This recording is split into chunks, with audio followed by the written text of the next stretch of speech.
문득 이런 문장이 나옵니다. 작가는 종이에 대고 비명을 지르는 사람이다. 결국 이 책은 작가 커트 보니것이 종이에 적은 비명이라는 거죠.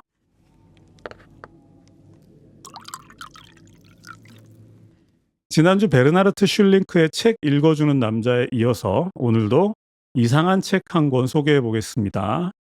피터캣 북클럽 117번째 작품은 2차 대전의 참상을 고발한 소설 제오도살장입니다. 특히 작가 커트 보니것은 미국인이고 또 2차 대전에 참전하기도 했는데 그런 그가 다름 아닌 조국 미국의 만행을 고발했다는 점에서 더 특별한 작품인 것 같습니다. 시작하기 전에 먼저 이 소설의 특징에 대해서 좀 알아보고 시작하겠습니다. 이 책은 미국의 대표적인 반전 소설이라고 알려져 있고요. 그런데 그럼에도 불구하고 문장이 많이 이상합니다.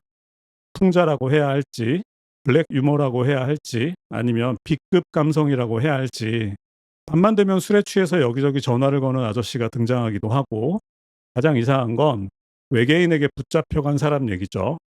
도대체 전쟁 얘기에 외계인이 왜 등장하는지, 이런 것들이 도대체 다 무슨 소린지, 그리고 가장 유명한 대사가 있죠. 뭐 그런 거지. 원문으로는 So it goes라고 하는데 뭐 그런 거지라는 말이 이 책에는 총 106번 등장한다고 합니다. 이렇게 소설이 워낙 이상하다 보니까 몰입하기가 힘들다고 얘기하시는 분들도 많은데 그래서 오늘은 이런 문장으로 시작해 보겠습니다. 이런 말이 있습니다. 너무 비극적인 이야기는 희극이 된다. 어떤 뜻이냐면 인간이 감당할 수 없을 만큼 압도적인 비극 앞에서 슬픔을 느끼는 방식이 전환된다는 의미의 문장입니다. 이것을 바꿔서 감정의 역설이라고 합니다. 그러니까 우리가 평소에 느끼는 작은 비극은 슬픔이나 연민을 불러일으키지만 너무 압도적인 비극은 오히려 우스꽝스럽게 느껴질 수 있다는 것입니다. 그런데 그런 냉소적인 방식이 오히려 그 사건의 비극적인 면을 더 선명하게 드러낸다는 거죠. 이 소설에서 주인공이 거대한 비극과 마주칠 때마다 내뱉는 말이 있죠. 예를 들어서 이런 문장이 있습니다. 그날 폭격으로 총 13만 5천 명이 사망했다. 이런 문장이 나온 다음에 뭐 그런 거지. 이렇게 따라 나오죠. 그러니까 이 뭐 그런 거지의 뜻은 감당할 수 없는 고통 앞에선 인간의 무기력함을 잘 나타낸 문장인 것 같습니다. 자, 이야기를 조금씩 시작해 보겠습니다. 먼저 이 책의 배경이 되는 드레스덴 폭격에 대해서 알아보겠습니다. 2차 세계대전이 막바지에 다다랐던 1945년 2월 영국 공군과 미국 육군 항공대가 독일 작센 지방의 도시 드레스덴을 폭격한 사건을 말합니다. 드레스덴은 전통적으로 유서 깊은 유럽의 문화, 예술 도시 중 하나였고요. 실제로 미술관이나 교회나 바로크 건축물이 많아서 엘베강의 피렌체라고 불리기도 했습니다. 당연히 군사적으로는 별 의미가 없었겠죠. 게다가 당시 드레스덴은 비무장 상태였다고 합니다. 그러니까 연합군이 군사시설을 폭격하려다가 실수로 폭탄이 민간인 지역에 떨어졌다라는 변명은 성립이 아예 안 되는 거죠. 참고로 히로시마에 원자폭탄이 떨어졌을 때 사망한 사람이 7만 1,000명이라고 합니다. 총. 이 드레스덴 폭격 당시의 사망자는 무려 13만 5천 명, 거의 2배에 가까운 숫자가 사망했다고 합니다. 물론 최근의 자료를 조사해 보면 13만 5천 명은 과장된 자료고 실제로는 2, 3만 명에 불과했다. 이런 글들이 나오는데 어쨌든 이 책에는 13만 5천 명이 사망했다. 그러니까 도시 인구 전체가 다 사망했다. 이것이 바로 드레스덴 폭격입니다. 그런데 드레스덴 폭격의 가장 심각한 문제는 이것이 사적인 복수일 수 있다는 것 때문입니다. 이 연합군에 의한 드레스덴 폭격은 겉으로는 당시 소련군의 독일 진격을 돕기 위한 것이었다고 하지만 사실은 나치에 대한 사적인 복수가 아니었나 하는 거죠. 그러니까 지금까지 너희 나치에게 당한 것을 100배, 1000배로 갚아주겠다 하는 의미가 이 드레스덴 폭격에 담겨 있는 게 아닌가 하는 것입니다. 그리고 이것이 만약 사적인 복수 행위였다면 연합군은 나치와 다를 바 없는 처지가 되는 거죠. 그러니까 결국 연합군도 나치만큼이나 지독한 전쟁 범죄자의 가해자가 된다라는 걸 뜻하는 거죠. 그런데 책 속에서 작가는 이런 의문을 제시합니다. 자, 생각해 보자. 미국 정부는 히로시마의 원자폭탄을 터뜨린 사실에 대해서는 자랑스럽게 얘기하면서 그보다 훨씬 더 많은 사람이 죽었던 드레스덴 폭격에 대해서는 1960년대 말까지 미국 정부는 비밀을 유지했다. 떳떳한 작전이었다면 왜 감추는가 하는 것이 이 책에서 작가가 하는 질문이죠. 그래서 그들이 그렇게도 감추려고 했던 것을 작가가 이 책을 통해 고발해 버린 거죠. 당시 현장에 있었고 아직까지도 전쟁 트라우마에서 벗어나지 못하는 어느 작가의 증언을 통해서 그것을 고발해 버린 것입니다. 왜냐하면 그 트라우마에 시달리는 작가가 바로 커트 보니것 자기 자신이었기 때문이죠.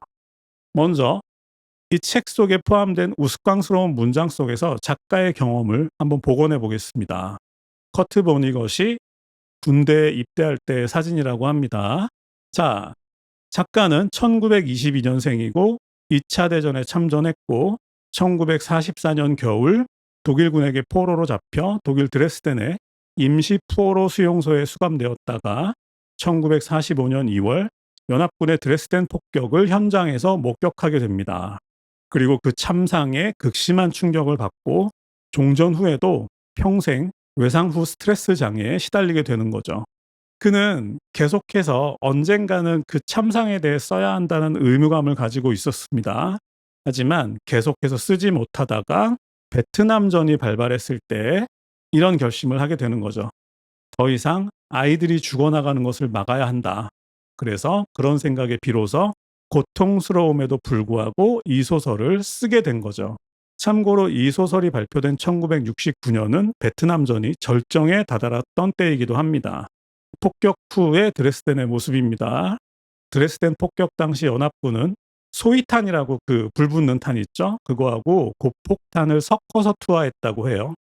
그래서 의도적으로 불폭풍, 영어로는 파이어스톰이라고 하죠. 불폭풍을 유도했고 그래서 결국 폭격으로 시작된 불길은 도시 전체의 산소를 빨아들이면서 거대한 불폭풍으로 변했고 그래서 도시 전체가 순식간에 불바다가 되었다고 합니다. 어떤 분들은 이렇게 얘기하시죠. 이 책에 그렇게 심각한 얘기가 써 있었나요? 하시는 분들도 계신데 써 있습니다. 다만 비유적이고 풍자적으로 써 있는 거죠. 자, 그럼 그 얘기를 시작해 보겠습니다. 어떻게 비유적이고 어떻게 풍자적인지 한번 알아보죠. 먼저 밤마다 술에 취해서 여기저기 전화를 거는 아저씨가 등장하는데 딱 보면 알 수 있죠. 아, 이 아저씨는 전쟁의 참혹한 기억에서 평생 벗어나지 못하고 있구나 하는 걸 눈치챌 수 있습니다. 그리고 이 지점에서 바로 가장 중요한 외계인 얘기가 풀립니다. 소설의 주인공 이름은 빌리 필그램이라는 사람인데 이 빌리 필그림은 어느 날 외계인에게 납치되어 트랄파마도어라는 외계 행성의 동물원에 전시되죠. 자, 여기서 중요한 것은 외계 행성이 아니라 외계인이 이 빌리에게 해주는 말입니다. 이 외계인은 빌리에게 이런 얘기를 해주죠. 과거와 현재와 미래는 동시에 존재한다. 우리 얼마 전에 테드 창의 당신 인생의 이야기에서 했던 얘기랑 같은 얘기죠. 과거와 현재와 미래는 동시에 존재한다. 과학에서는 식빵이론이라고 하는데 그러니까 과거, 현재, 미래가 한 덩어리라는 거죠. 그러니까 과거가 사라지고 현재가 오고 다음에 미래가 오는 게 아니라 그 셋이 모두 동시에 존재한다라는 것입니다. 그 이야기를 이 책에서 작가는 문학적으로 변용하고 있습니다. 어떤 식이냐면 즉 주인공 빌리 필그림은 과거와 현재 모두를 동시에 살고 있다라는 거죠. 자, 우리는 PTSD가 뭔지를 알고 있으니까 이게 더 쉽게 이해가 되죠. 주인공은 과거와 현재를 동시에 살고 있다라는 겁니다. 이것이 이 책의 핵심인데 그러니까 결국 주인공은 과거의 참혹한 기억에서 지금까지도 전혀 벗어나지 못하고 있다라는 거죠. 그러니까 결국 그에게는 전쟁이 지나간 일이 아니라는 겁니다. 자신의 의지와 상관없이 계속해서 이 시간, 저 시간으로 이동합니다. 예를 들어 현재 그가 어두운 욕실의 벽을 만졌을 때 문득 수용소로 공간 이동을 하기도 하고요. 그리고 길거리에서 목발을 짚은 상위 군인을 만났을 때 문득 전쟁터로 이동하게 되죠. 자, 잃어버린 시간을 찾아서 모임에 참석하시는 분들께는 아주 익숙한 얘기죠. 바로 비의지적 기억이라는 거죠. 마들렌 같은.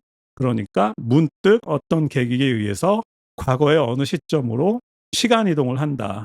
그래서 자신의 의지와 상관없이 고통스러운 기억과 딱 마주치게 된다. 소설 전체적으로 계속해서 시간 이동하는 상황들이 반복되죠.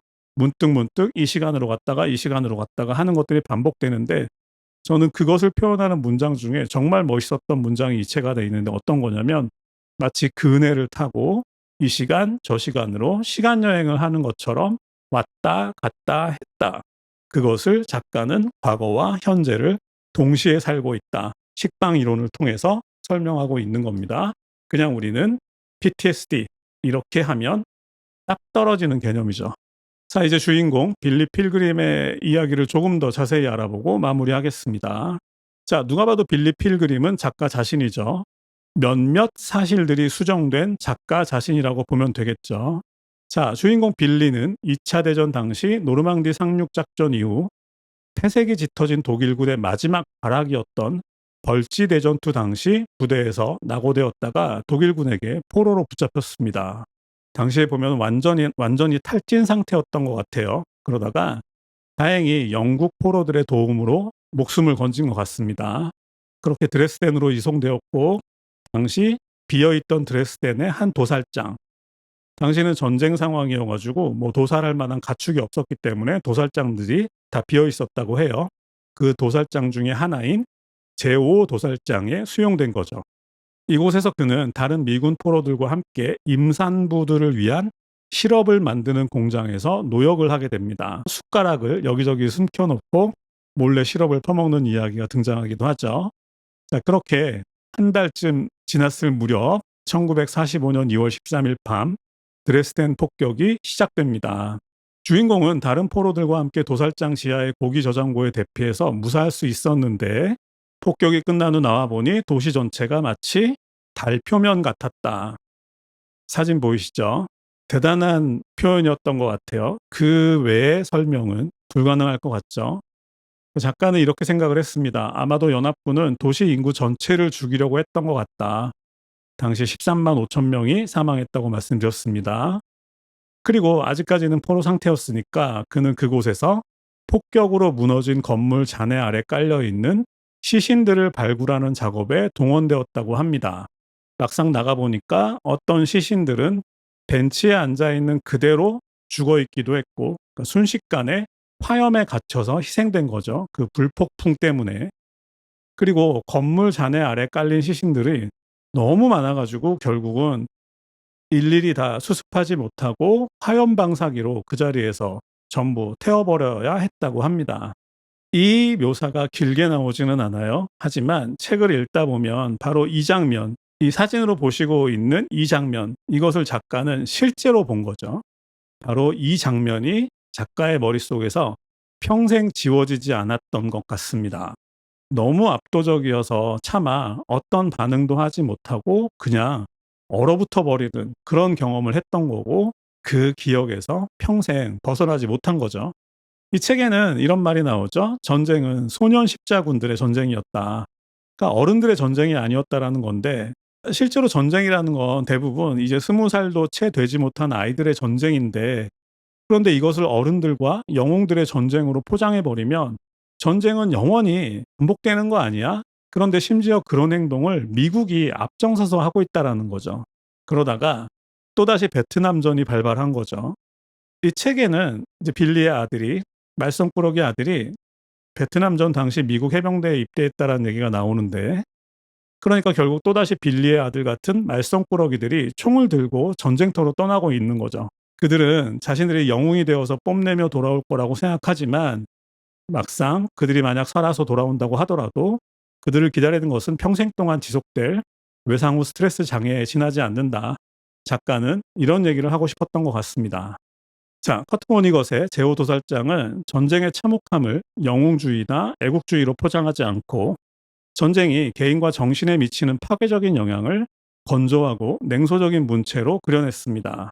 이 작품이 발표된 이후 한쪽에서는 우리나라도 비슷한 일이 있었는데 한쪽에서는 미국 전역의 학교와 도서관에서 이 책을 퇴출시키려는 시도가 있었고, 또 한쪽에서는 당시 폭발하고 있던 반전 운동의 촉매제 역할을 하기도 했습니다. 그리고 이 작품 이후로 미국에서는 참혹한 사건 이후 겪게 되는 트라우마나 외상후 스트레스 장애에 대한 연구와 토론이 활발하게 일어나게 되었다고 하고요. 그리고 마지막으로 잊혀지지 않는 문장 하나 말씀드리고 마무리해 보겠습니다. 문득 이런 문장이 나옵니다. 작가는 종이에 대고 비명을 지르는 사람이다. 결국 이 책은 작가 커트 버니것이 종이에 적은 비명이라는 거죠. 오늘은 여기까지 하겠습니다. 감사합니다.